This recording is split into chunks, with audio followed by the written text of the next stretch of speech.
This content includes reference to gender-based violence, including sexual violence, which may be distressing or traumatizing to viewers.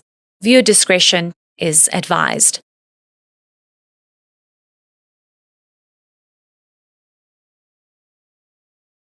Hi, my name's Heidi. I'm a survivor. I almost got raped and murdered in 2022. Every year during 16 days of activism, we talk about gender-based violence. We quote statistics, we interview experts, and we analyze the failures of the system.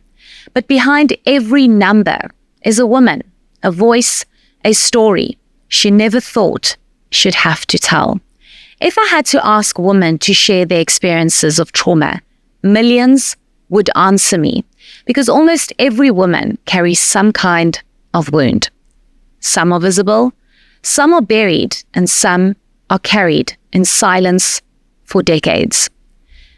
Today, I want to tell you the story of someone I work with, a woman who has spent years keeping her pain locked away, a woman who survived something she never asked for, never wanted, and never deserved, a woman who questioned herself the way millions of girls and women do every single day.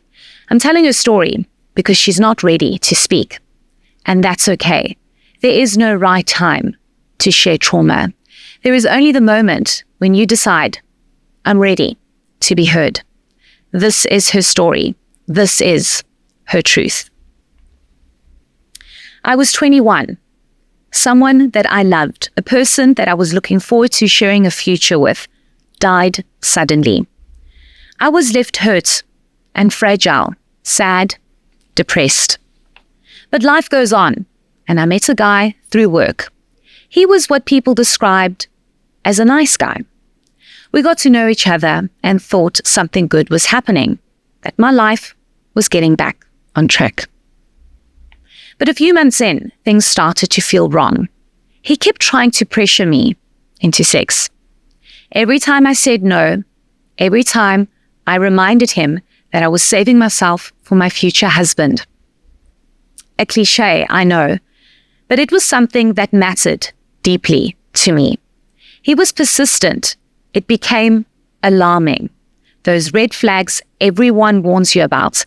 I hoped that he'd get the message and respect my boundaries. But one night, that all changed.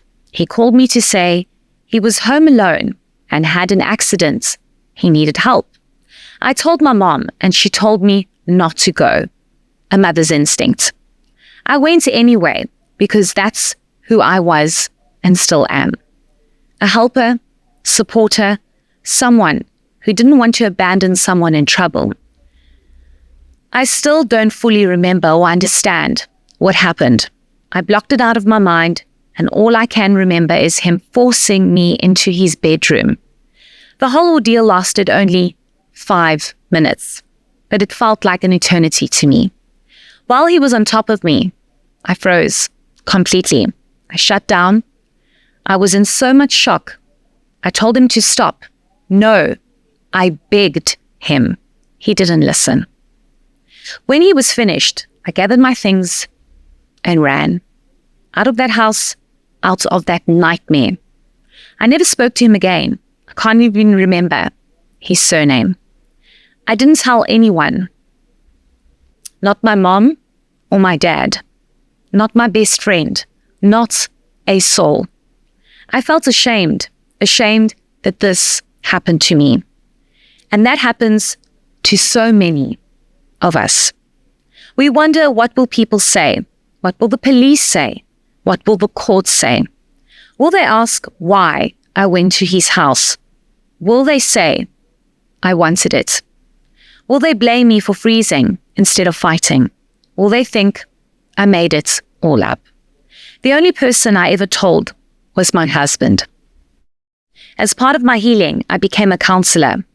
I wanted to understand trauma, not just as a survivor, but someone who could sit with other survivors and help them find a way out of their darkness.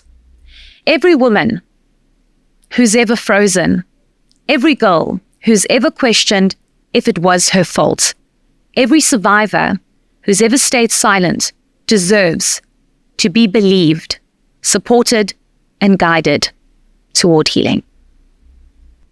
What you've just heard, it's not easy to sit with. It wasn't easy for me to tell my story. And it's never easy to read someone else's pain out loud. But I keep reminding myself that this is how we break the silence. One truth at a time, one person feeling a little less alone. To the survivor who trusted us with her letter today, thank you. Your words are going to stay with me and with so many others who needed to hear them. These conversations are raw. They are uncomfortable, but they matter. And over the next few days, you're going to hear from more people who've carried things no one should ever have to carry.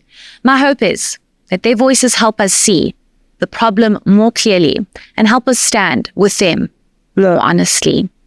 Thank you for listening. Truly, it means more than you know. Please stay with us for the next episodes. There's so much more that we need to talk about and so much more that we need to change.